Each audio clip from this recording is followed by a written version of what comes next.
Best-selling author and American psychologist Mary Pfeiffer said this: "We live in a world filled with language. Language imparts identity, meaning, and perspective to our human community. Writers are either polluters or part of the cleanup team. Just as the language of power and greed has the potential to destroy us, the language of reason and empathy has the power to save us. Writers can inspire a kinder, fairer, more beautiful world, or invite selfishness, stereotyping, and violence. Writers can unite people or divide them."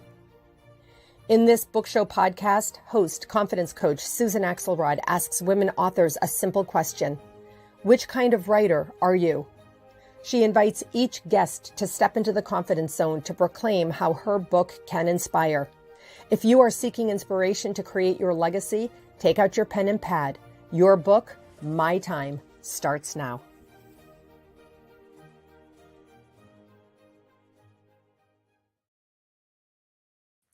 Hello, friends. I'm so excited about this episode of your book, My Time. We will be talking interior design, but more than that, we'll be talking about beauty, external beauty and internal beauty. As I have begun to delve into this world because of my guest, I have really begun looking around me with a different view, with a different lens about how our space can actually support our lives. I am absolutely delighted to bring on my guest, Jana Rosenblatt, who is the owner of an award-winning design firm in California, Jana Design Interiors. Hello, Jana. Hi, Susan. So nice to see you. So nice to have you here. Jana is the author of a new book out called The Future Interior Designer's Handbook. This is such a wonderful opportunity to expose young people, but really not just young people, because I read all of your reviews and talk about how it's great for adults as well, to delve into the world of interior design. So, Jana, how long have you been in this world? I've been an interior designer for more than 20 years. I segued in from my first career, which was design for film and television. And just as I was beginning to look for what was next after a long career doing that kind of work, I was really blessed that something came up for me that had all of the same skills, but a little more control over my life. And so I started my own company, and then I learned how to do what I'm doing. I love that. That's women's wisdom, baby. I started my own company and then I learned to do what I'm doing, but that's because of intuition. And that's why I love working with women business owners. I especially love working with women business owners who are in, shall we say, the second half of life, because we really are allowing that intuition to rise. And you became an award-winning firm a few years ago already. Yep. And now you have this wonderful book. So I want to invite you, Jana. What is the story behind the story of your book, The Future Interior Designer's Handbook? So interestingly, about, I don't know, probably 30 years ago, I went to a psychic one day, and she told me that I was going to write a book someday. And I put that into the back corners of my mind. It was something I just did because it was fun, and a lot of us were, my friends were doing it at the time. And I didn't even think about it. I didn't even read that much in those days. I've become an avid reader now in my later years. But there was this little germ of a thought. And right before the pandemic, which was amazing timing, I got a call from a woman who I had seen as a coach in my interior design business a couple of pivotal times in my career. And she really had made a lot of great changes with me. And she had written a book for this publisher called Schiffer Publishing. And they were looking for an interior designer that illustrated. And I had shown her different, things throughout the year that I had illustrated, other small, projects. And so she knew that would, might be a good fit. So all of a sudden, I was presented the opportunity to do the second one in a series of books that they have. The first one was the Future Architect's Handbook for people who are interested in this kind of career, and they were looking for an interior designer to do the same thing. So it was kind of great because it gave me an outline. I mean, having never written a book before, it was got great to kind of have a prototype to look at. And then they were kind of wonderful because they weren't asking me to duplicate this other book style. They were asking me to bring to it what my field had to say about the process of determining whether you wanted to be an interior designer, and then the skills it would take to do that. And it was kind of wonderful to see that line up before me. And in many ways, I realized how far I had come, because all of a sudden I'm talking about, what gave me the germ of thought to be what I wanted to be, and, color theory. And we do, talk about style. We talk about the relationship between interior design and architecture, and developing the personality of the client. And it was, it's geared toward children from 8 to 12, but I intentionally didn't want to be writing it to only that audience. And I think a lot of people have been finding it a real, kind of fun thing to take a look at. Interior design, also fashion and styling, but interior design is one of those things that I think people have this like secret interior designer in Yep, them, that's right? I know, you know exactly what I'm talking Yeah. about. Yeah. I don't happen to be one of those people. I feel Uh-huh. like unconfident Yeah. and insecure about those things. It's never been my thing per se. But my own daughter's fiance, Jess, has become my interior designer here, Uh-huh. even though he's never been formally trained, because Mhm. he is one of those people who has that sort of sense and sensibility. But I know many people who are aspiring interior decorators or interior designers. And I really love this book for that purpose. You said you wrote it for ages 8 to 12. So Mhm. it's not like a little child's, No. book. Yeah. And And they have, the publisher has categories of their books. They do books for people of all ages. And so it was kind of great because they have experts who knew where the language had to be. And, I had an editor assigned to me. And, my theory from the beginning of the idea of doing it was, if anything else, it's a master's degree in how to do a new thing that I hadn't done before that I could do more of. So it was an amazing opportunity in that regard. And that's another thing I have loved about our discussions, Jana, as I have gotten to know you through this process.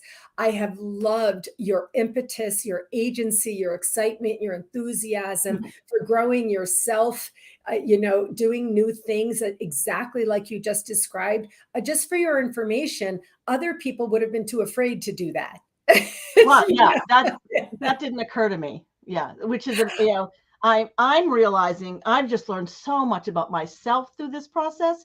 Not only that I engage with things with sort of 2 feet forward before I stop to think about what the ramifications might be, but also just determining the outlets and finding new outlets for talents that I have. Instead of only channeling one part of me at a time, I get to you know, kind of dabble in everything that I want to do. I mean, it's not only that you want to do, but that you're apparently, called to do. Mhm. You don't get to be a award-winning design firm and get invited to make a book like this. And also, we can talk about your podcast, your amazing Mhm. podcast. I love the concept of it. We'll talk about that in a second. Mhm. But you don't get to do that without some kind of intuition Yeah. around the subject matter. Even when you said you were designing sets and things, it's still Yeah. designing, of course. Mhm. So Yeah.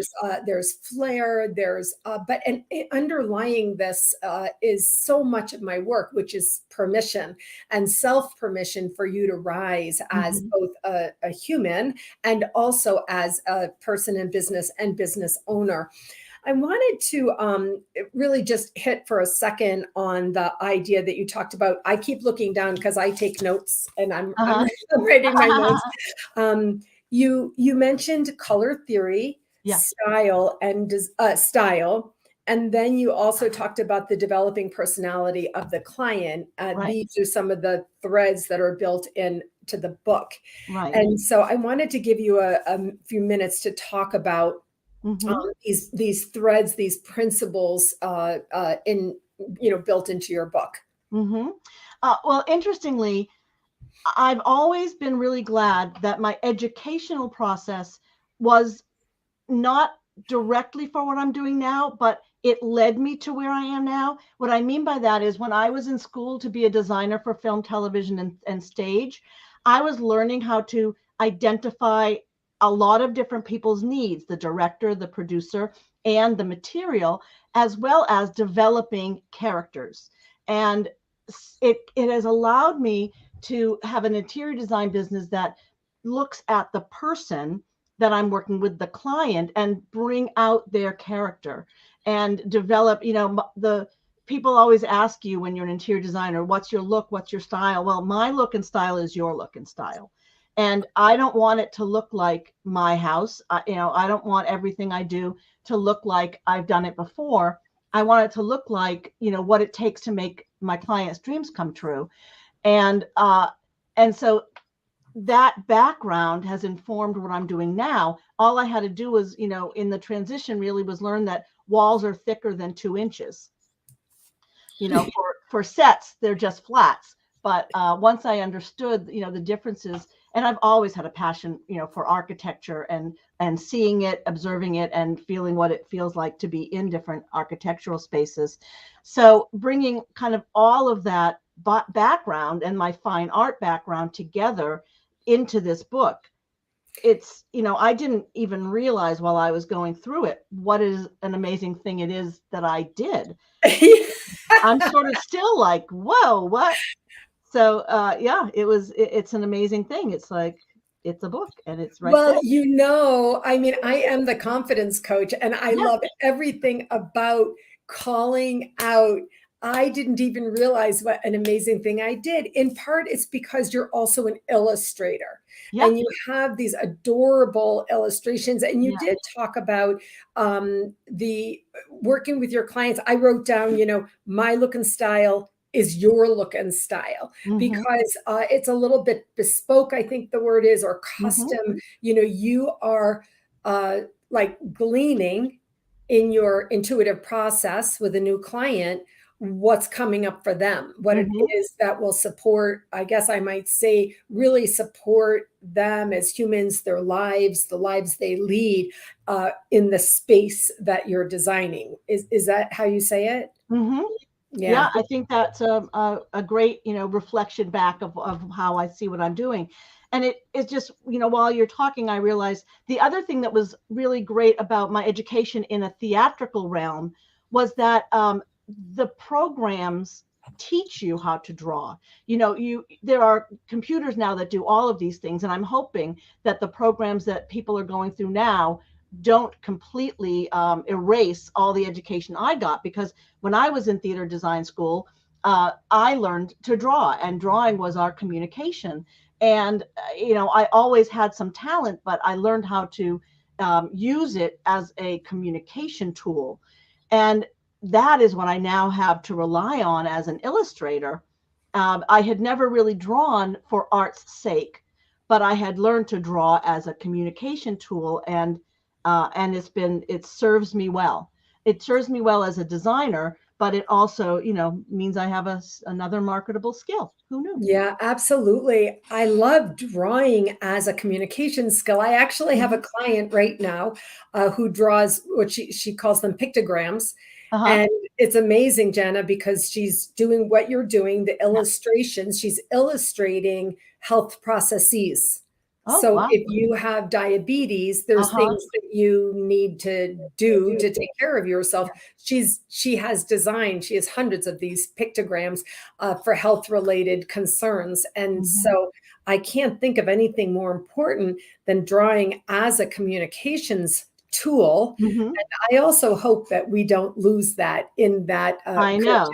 And, especially because we're in a world where people, don't read more than what's on the screen at one time. So, you got to be able to communicate visually in certain, realms, in certain fields. And that sounds like she's really adapting a communication tool that is really necessary. Yes, I love that. I'm so excited about my work with her. But you just said the thing that I think is so important about writing. I'm sorry to say this, but I am going to say it. Yeah. We have to say, Jana, that there are many people for whom it's easier. Let's say it this way: for whom it's easier to read something at the 8 to 12-year-old level. Yeah. Not because they're stupid. No, not because of that, but because we're busy, because we're on the digital so much and our minds are full, our hearts are heavy in some cases for various reasons. And so it may just be easier. I love this about this book, The Future Interior Designer's Handbook. Mhm.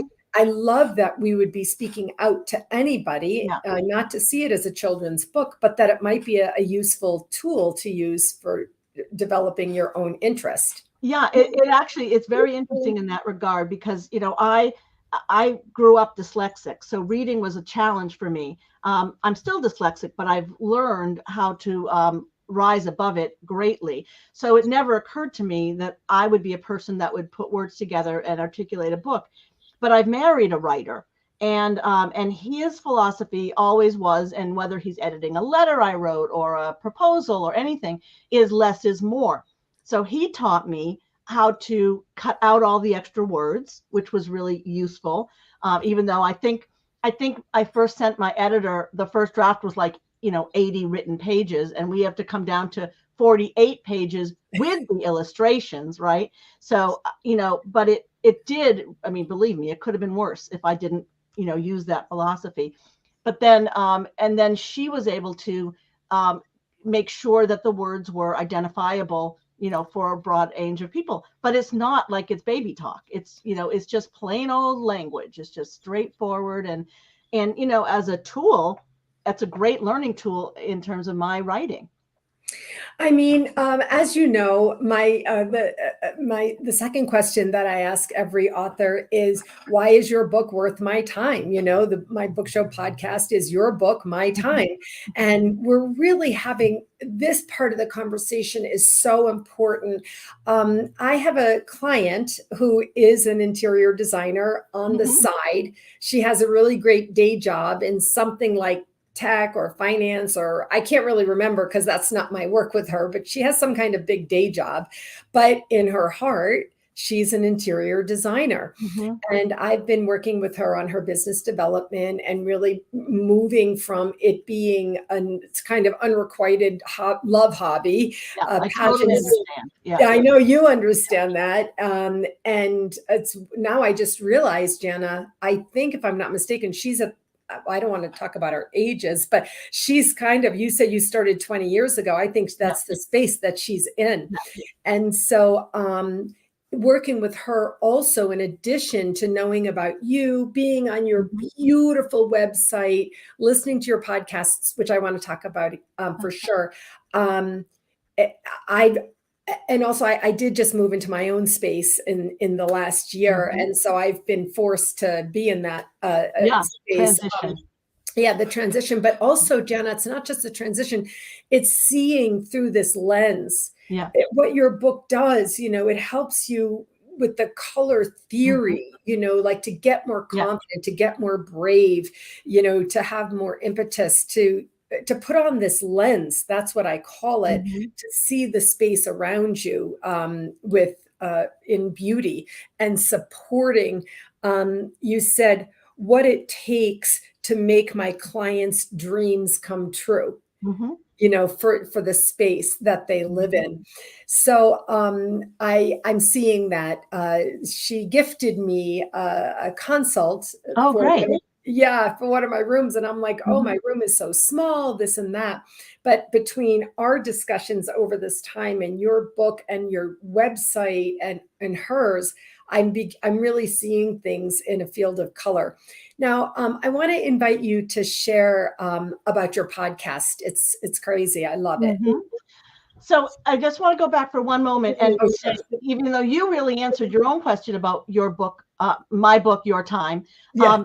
the other thing that really occurs to me is that, when I was a young girl with all of these talents that I got to, play with my crayons and play with my fabrics and play with my scissors and do all of those things. And I very early on started to try to figure out how I could keep doing it all my life as a grown up. And I didn't consider interior design as one of the fields I could go into because it was a little bit silly. It was silly from on television. There were TV shows that made it silly. And, I didn't feel like there was a real framework there for me. And so I don't know how I really found theater and film and television and, that kind of applied use of my skills. But I did, and I'm glad for that. But I think that what I was excited about, and I still am about this book, is that it does map out that it's a real field with real parameters. I mean, it's a little bit funky because it's a field that's like the Wild West. Every interior designer makes up their own rules, and there are some organizations and some affiliations, but we charge what we want, we charge what the market will bear, and we create all of our own parameters as per our own businesses. So I kind of feel like it gives a little bit of a rooting to the potential of the field. And, maybe, I wouldn't have been afraid to look into it take it seriously before. And in fact, I am always running into people who say, yeah, I started design school and then, or yeah, I always wanted to be an interior designer. And so, I think that that's what is makes it a book worth reading for all, for many different ages, and certainly a book worth gifting.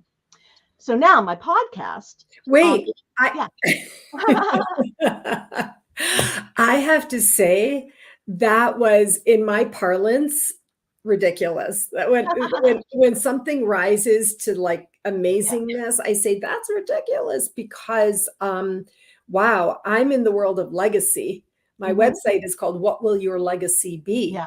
And for you to have sewn together, brought together the threads from your young life all the way to today, and to be, if you forgive the expression, a mature influencer in the industry. I love the idea of how this book will have that impact. So thank you for sharing that. Yeah. Okay. And thank you for, your framing up what you do as legacy has helped me understand what I've accomplished. I mean, I'm really, just having talked to you a couple of times, I'm far beyond where I was with that realization that I have something, really, really specific and kind of wonderful to share. And actually, that leads me into my podcast. Yeah.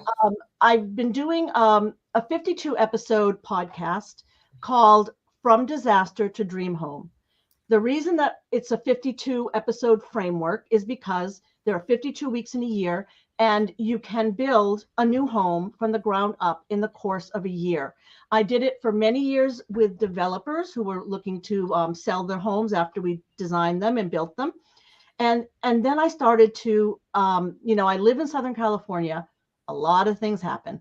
And over the past couple of years, specifically during the pandemic, I've worked with people who are needing to rebuild because they lost their homes to fire. So I took this sort of framework of a list of what you do every week for the 52 weeks that you're building a new house, what you have to do to stay ahead of the contractors. So very often it's best when I'm attached to a project before it's finished the permitting stage, but after the architect has done most of their work, so that you can still nip and tuck things, because architects and interior designers see things a different way, and having the combination of both those brains is a really powerful way to get really what you actually intended to be, a three-dimensional home. And to take people who have lost literally everything, and help them understand that by staying ahead of the game, they're going to get what they want. And to be able to, most people look at plans, but they don't really know how to read them. So I start out as an interpreter, and then I become super functional as, get it done kind of influence in that process. And when I got the opportunity to do a podcast for a year, I was like, wait a minute, I have something that spans a year. I have a structure already. And so I started from the beginning stages of when the disaster strikes, your insurance people, and navigating some of the financial aspects. And then we go through actually the week by week process of the things we do. You have to walk before you run. Well, you also have to, plan your windows and doors, and you have to plan your the footprint and your space plan and how it affects what you want to accomplish in your life. And then all of a sudden it becomes about, choosing tile and cabinets and designing all of your plumbing fixtures. That's, an early part of the structure. And because I kind of have that timeline, I just kept inviting, I keep inviting experts in each different field. And right now we're almost done. We have 17 episodes to do. And by the end of it, we'll have completed the house. So we're at the point in time where the drywall is being closed up, and you're probably about 3 months away from being completed. And the kinds of things that now pull together all the decisions that you've had to make throughout the process. And because I have the courage, having done a book, I'm hoping that then what this will do is become a book that people can use as a tool. And it's unfortunately it's a need that's growing in our world. Rebuilding after all kinds of things occur to you. Yeah, of course. Yeah. Well, we'll be having another conversation when that right. progress for sure. I love the idea of what you said. One of my clients is actually just bought a house and gutted the whole house and is going through this process. And I thought, oh, she'd be so happy. She does have an interior designer working with the architect and everything.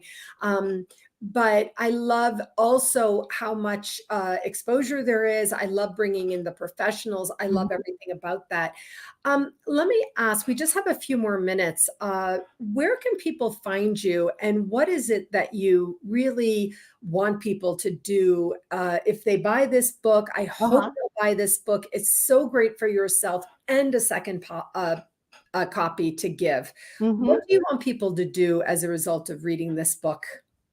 So, of course, they can get the book on Amazon. That's, it's for sale, which is really, an amazing thing to Google yourself, and there you are. So it's easy to get a hold of the book, especially it's still, it's definitely in the warehouses. It's fairly brand new. And, I would love for people to share it, to get it and to share it. And, you're always welcome to do a review on Amazon and let me know what, you're thinking. And there are ways through Amazon to contact us, although I have 2 websites where you can also contact me. My main website for my interior design business is janadesigninteriors.com. And then my podcast can be, you can find all of the episodes to date of my podcast and see a lot of our work on fromdisastertodreamhome.com. Both of those are great ways to be able to get in touch with me. And specifically, I'm actually looking for someone. My next goal is to be able to do the podcast for another full year of 52 episodes, but attached to a specific project. So if someone is at the beginning of that phase, they're finishing with their architect and they have not yet poured the foundation of the home, and they are looking for an interior designer to work with, and if they're not, they should be. Then I would love to be able to hear about that, because I'd love to be able to work with someone in real time and do another series of episodes of the podcast as it applies to a specific project going through the process. I love this. I told you when we reconnected, full disclosure, Jana and I went to summer camp together many years ago. And when we reconnected and I started learning about what you're doing and the expansive mindset that you have for personal growth and development and business growth and development, I love everything about it. So I love that you're actively calling in a new project that you are ready, willing, and able to participate in and partner in, and then do a 52 episode podcast about that project.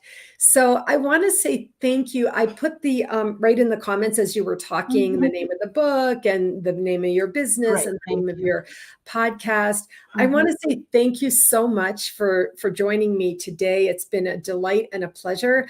I 100% am already looking forward to our next conversation on the book that you'll be putting together from your podcast. I'm all about that. And I certainly will be staying tuned, Jana. Thank you so much. Thank you so much. This has been an amazing and joyful experience. Always good to see you. I'll see you soon. Bye. Bye-bye.